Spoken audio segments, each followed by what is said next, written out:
इनकी है ही नहीं है कि भाई ये अगर कौम से मुखलिस हैं, मुल्क व मिलत से मुखलिस हैं, तो इनको चाहिए कि ये क्या करें, ये बैठकर सर जोड़ के मसाइल को हल करें। लेकिन ये जो एक दूसरे को ब्लेम दे रहे, इससे पता ये चल रहा है इनको ज़ाती हवस है, इक़्तिदार की हवस है, दौलत की हवस है, और ये दुनिया के पुजारी हैं। ठीक है, अपोजिशन तो बैठने को तैयार ही नहीं।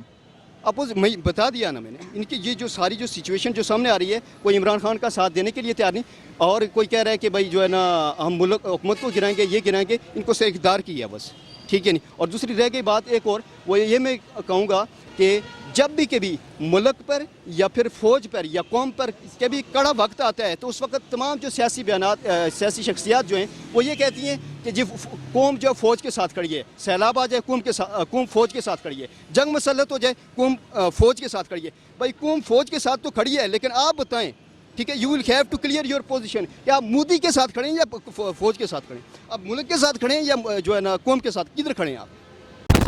वालेकुम अस्सलाम वरहमतुल्लाह। अच्छा, अपोजिशन इमरान खान से इस्तीफे का मुतालबा किया, तो क्या कहते हैं आप इसके बारे में? देखें, वो तो अपोजिशन का अपना उनसे डिमांड है इस हवाले से, उनके इस्तीफ़े के हवाले से। लेकिन जो इस वक्त कश्मीर की जो सिचुएशन है, जम्मू कश्मीर में तकरीबन 20-30 डेज़ जो है ना बीत चुके हैं, वहाँ पे कर्फ्यू नाफिज है। लेकिन जो हमारे हुक्मरानों की बेइज्जती है और जस ज़बानी और कलामी जो इनकी मजम्मती जो बयानात आ रहे हैं, ये लग नहीं रहा है कि इनके अंदर जज्बा ईमानी है, और ये जज्बा ईमानी से सरचार हैं। दूसरी बात जो है, अभी भी आप क्वेश्चन कर रहे थे, क्वेश्चन आपने रेज़ किया है कि इमरान खान ये कहते हैं कि मैं इस पाकिस्तान को जो है ना रियासत मदीना बनाऊँगा, और लेकिन लग नहीं रहा है। उन्होंने जो मुज़फ़्फ़राबाद असम्बली में उन्होंने जो स्पीच की है, वो स्पीच उनकी वो डायरेक्ट हिटलर की और कायद आज़म की वो बातें करते रहे कि उनका सियासी कैरियर ये था और ये था। हिटलर जो था उसने यहूदियों को निस्तो नाबूद किया, वो हमारे लिए ठीक है। बाकी रह गई बात यह है कि वो कभी मिसालें हमें देते, एग्जाम्पल जो देते हैं हमें, वो बरतानिया की देते हैं, यूरोप की देते हैं, और रियासत मदीना उनको पता होना चाहिए कि जब रियासत मदीना का क़याम अमल में लाया गया, उस वक़्त कहीं भी अगर किसी हमारी मुसलमान माँ बहन की अगर उसकी इस्मत दरी की जाती तो तलवारें न्याम से बाहर आ जाती थी। इस वक्त ज़रूरी है कि हमारे अंदर जो जज्बा है वो होना चाहिए, सलाहुद्दीन अय्यूबी का होना चाहिए, खालिद बिन वलीद का होना चाहिए, तब जाकर कश्मीर आज़ाद होगा। बाकी जिस तरह से ये कह रहे हैं कि भाई हम UNO में सलामती कौंसिल में मोर देन 50 रेजोल्यूशन वहाँ पे पास हो चुकी हैं, लेकिन वहाँ से हमें कोई खैर खा रिजल्ट हमारे सामने नहीं है। इमरान खान ने बयान दिया है कि मैं 27 दिसंबर को अक़वाम मुत्तहिदा के सामने अपना मौक़िफ़ पेश करूँगा। अगर वो नहीं मानते फिर हमें इतराज़ नहीं होगा कि हमने ये बोला है, नहीं बोला। फिर हमारे पास दो रास्ते हैं, एक टीपू सुल्तान वाला, दूसरा बहादुर शाह जफ़र वाला, और हम टीपू सुल्तान वाला रास्ता अपनाएंगे।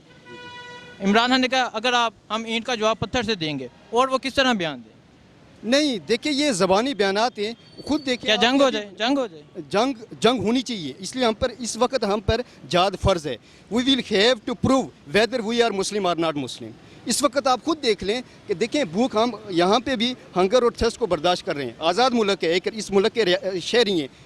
मसला भूख और अफलास का नहीं है, मसला ये है कि जो इस वक्त वहाँ पे इस्मत दरी हो रही है, और वो खुल के उनके बयानात, और मुज़फ़्फ़राबाद में बैठकर असम्बली में इमरान खान साहब ये कह रहे हैं कि वहाँ पे एक इंडियन जो मिनिस्टर है वो कह रहे हैं कि हम कब्र से उठा के नाउज़ुबिल्ला हम अपने जो है ना मुसलमान माओं बहनों के साथ ये करेंगे। ये बयानात देखिए हम शिकवे कर सकते हैं, लेकिन इमरान खान को शिकवे नहीं करने चाहिए। He has a authority, he has a power, he can use his power, उसको करनी चाहिए। It's time to use his power, और इस तरह से तभी जाके बात बन सकती है। और हम अगर देखिए ज़बानी कलाम बयानात से बात नहीं बनती है। इस वक्त उनको UNO में नहीं जाना चाहिए, उनको जम्मू कश्मीर में पहुँचें, वहाँ पे बैठ के उनको कहें कि सलामती कौंसिल भी यहाँ, UNO भी यहाँ है।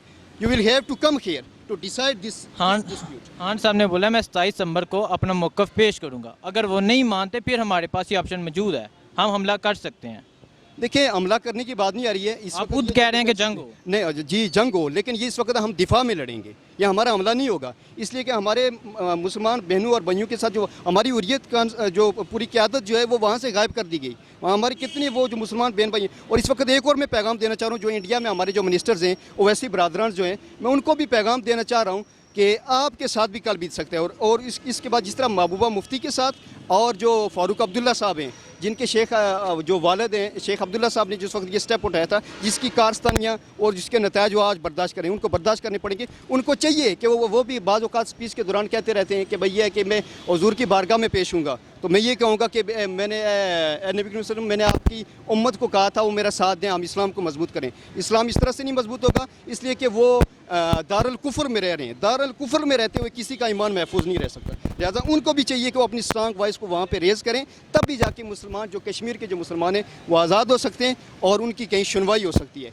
इस तरह से बयानबाजी करने से काम। अच्छा, इससे 10 साल पहले मौलाना फजल रहमान कश्मीर कमेटी के चेयरमैन रहे, क्या उन्होंने कश्मीर के लिए कुछ भी इकदाम किए? नहीं, मौलाना फजल रहमान साहब वो मतलब मैं नहीं कह सकता कि वो उनको डिस्कस किया जाए, इसलिए कि उनका कैरियर हमारे सामने है। 1994 का जो उनका एक बयान मैंने ये नवाए वक्त में रिव्यूज़ में मैंने पढ़ा था, उन्होंने कहा था कि क्या हमें पाकिस्तान का ये जो अमल, इसको क्या हमें पाकिस्तान जो है ये भी एक सबसे बड़ा फ्रॉड आज़म है। ठीक है, मुफ्ती महमूद साहब की हिस्ट्री भी हमारे सामने। अब मुझसे क्या गिला शिकवा करें, ठीक है नहीं, वो शायन जो पला हो करगसू में, ठीक है, उससे हम क्या करें कि भाई ये हमारे लिए कुछ कर सकें। मौलाना फैज़ुर रहमान वो तो डिस्कसेबल ही नहीं है, ठीक है नहीं। इस वक्त जो हम डिस्कस करें तो इमरान खान को करें, उनको कर सकते हैं तो ठीक, नहीं तो कश्मीरियों को कह दें भाई you will have to fight on your own shoulders. अच्छा, अपोजिशन के रहनुमा अकरम दुरानी ने बयान दिया कि कोई भी कश्मीर के इशू पे इमरान खान का साथ देने को तैयार नहीं, तो क्या कहते हैं आप इसके बारे में? देखें, ये फिर उनकी अपनी वो एक सस्ती शोहरत के लिए ये काम कर रहे हैं ताकि मीडिया की और बाकी मुसलमानों की वो तवज्जो हासिल करें। अगर नहीं देने के लिए नहीं तैयार है तो वो फिर आगे हो जाएं।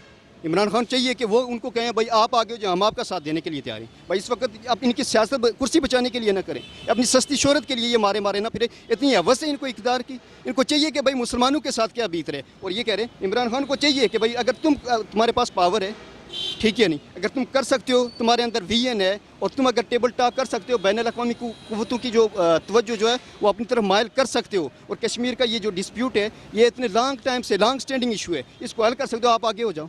वो तो कहते हैं हम हुकूमत गिराएंगे, नवंबर में मार्च करेंगे। वो तो हुकूमत को गिराने की बात कर रहे हैं, कश्मीर की बात ही नहीं कर रहे। बाब इनका ये मैंने आपको बता दिया है, ये इनके दिल के अंदर इतनी हवस है, इतनी इक़्तिदार की हवस है, दौलत की हवस है कि इसका मैं डॉक्टर तारुल कादरी ने एक मौक़िफ़ उठाया था कि भाई बेदारी शोर के बगैर इस कौम का नहीं चल सकता। ठीक है, इस पाकिस्तान का जो है ना ये माशी तंगदस्ती जो है ये दूर नहीं हो सकती जब तक शोर ना बेदार हो जाए। ठीक है नहीं, और इनके सामने आ गया खान साहब को भी चाहिए कि भाई आप मतलब ये है कि कल परसों आप भी गिनेंगे। अब आपको 5 साल के बाद आप कौम के सामने आप जवाब देंगे। आप अभी तक तो ब्लेम करते आ रहे हैं, अभी तक जितनी भी असम्बलीज़ में क्या हो रही हैं, वहाँ पे जितने भी सेशंस हुए वहाँ पे देखें, सिवाय भगदड़ के, सिवाय वहाँ पे जिस तरह ये मौलवियों को ब्लेम करते हैं कि मौलवी क्या करते हैं, तकफीरी और तनकीरी वो क्या करते हैं, फतवे देते हैं। लेकिन ये भी फतवे देते हैं, कभी राह का एजेंट बना देते हैं, ठीक है नहीं, कभी मुल्की गद्दार बना देते हैं। ये भी इन्होंने मछली बाजार बना रखा है। इनको चाहिए वहाँ पे कितने इन्होंने मसाइल डिस्कस किए, सर जोड़कर बैठने की है ही नहीं है कि भाई ये अगर कौम से मुखलिस हैं, मुल्क व मिलत से मुखलिस हैं, तो इनको चाहिए कि ये क्या करें, ये बैठकर सर जोड़ के मसाइल को हल करें। लेकिन ये जो एक दूसरे को ब्लेम दे रही है, इससे पता ये चल रहा है इनको ज़ाती हवस है, इक़्तिदार की हवस है, दौलत की हवस है, और ये दुनिया के पुजारी हैं। ठीक है, अपोजिशन तो बैठने को तैयार ही नहीं। मैं बता दिया ना मैंने, इनकी ये जो सारी जो सिचुएशन जो सामने आ रही है, कोई इमरान खान का साथ देने के लिए तैयार नहीं, और कोई कह रहा है कि भाई जो है ना हम मुल्क हुकूमत को गिराएंगे, ये गिराएंगे, इनको सिर्फ इक़्तिदार की है बस। ठीक है नहीं, और दूसरी रह गई बात एक और, वो ये मैं कहूँगा कि जब भी कभी मुल्क पर या फिर फ़ौज पर या कौम पर कभी कड़ा वक्त आता है, तो उस वक्त तमाम जो सियासी बयानात, सियासी शख्सियात जो हैं वो ये कहती हैं कि जी कौम जो फ़ौज के साथ खड़ी है, सैलाब आ जाए कौम फ़ौज के साथ खड़ी है, जंग मसलत हो जाए कौम फ़ौज के साथ खड़ी है। भाई कौम फ़ौज के साथ तो खड़ी है, लेकिन आप बताएं, ठीक है, you will have to clear your position, क्या आप मोदी के साथ खड़े हैं या फ़ौज के साथ खड़े हैं, आप मुल्क के साथ खड़े हैं या जो है ना कौम के साथ, किधर खड़े हैं आप? चेयरमैन सेनेट का इलेक्शन जब हासिल बिजिंजू हारे थे, उन्होंने बयान दिया मुझे हराने में राग ISA का किरदार है, तो क्या देखें ये फौज के खिलाफ बयान देते हैं, ये दहशत गर्दों को पालने वाले हैं और ये उनको जो है ना इसी तरह से आगे लेकर चलने वाले हैं। ये मुल्क को कौम से जो लोग इस तरह के बयानात दें, इस वक्त देखें ये तजाद बयानात देने की, क्रॉस टॉकिंग की ज़रूरत नहीं है। इस वक्त एक दूसरे के साथ हाथ मिलाना चाहिए, कंधे से कंधा मिलाना चाहिए। इस वक्त मैं सबसे जो चीज़ जो मुझे फ़ील हो रही है और मुझे दुख है, दिल के अंदर एक कर्ब है, मैं आप महसूस नहीं कर सकते इसको, और मैं बता भी नहीं सकता कि जो इस वक्त हमारे जम्मू कश्मीर मुसलमान बहन भाइयों के साथ बीत रहा है, फ़लस्तीन में जो बीत रहा है, इराक़ के साथ जो बीता है, ये क्या हो रहा है। ठीक है नहीं, और कश्मीर में जो हमारी एक मिनिस्टर साहब हैं, ठीक है, उन्होंने ड्यूरिंग स्पीच वो रोई, दाड़े मार कर रोई कि हमारी माओ बहनों के साथ क्या रहा, उनकी इस्मत दरी हो रही है, और मलक भी सामने आते हैं। लेकिन ये है कि वहाँ पर हमारे भी जो 2 बदमस्त हाथी बैठे हैं वो अभी तक सियासत कर रहे हैं, काले पाइप की सियासत कर रहे हैं, टूटी खंबे की सियासत करें, भाई गटर का ये अगर ढक्कन का वो भी रख रहे हैं, उसको बना रहे हैं, वहाँ पर भी सेल्फियाँ। ठीक है नहीं, ये टाइम नहीं है, इनको इस वक्त खड़ा होना चाहिए था कौम के साथ, और बॉर्डर की तरफ मार्च करना चाहिए था, और जम्मू कश्मीर में इन लीडर्स ये वहाँ पे पहुँचना चाहिए था और कहें UNO को दावत दें। ठीक है, जितनी भी बैन अल-अक़वामी वर्ल्ड बॉडीज़ जो हैं, पावरफुल जो बॉडीज़, उनको कहें भाई आपको यहाँ आना पड़ेगा और इस कश्मीर को सॉल्व करना पड़ेगा। शुक्रिया। ठीक है सर।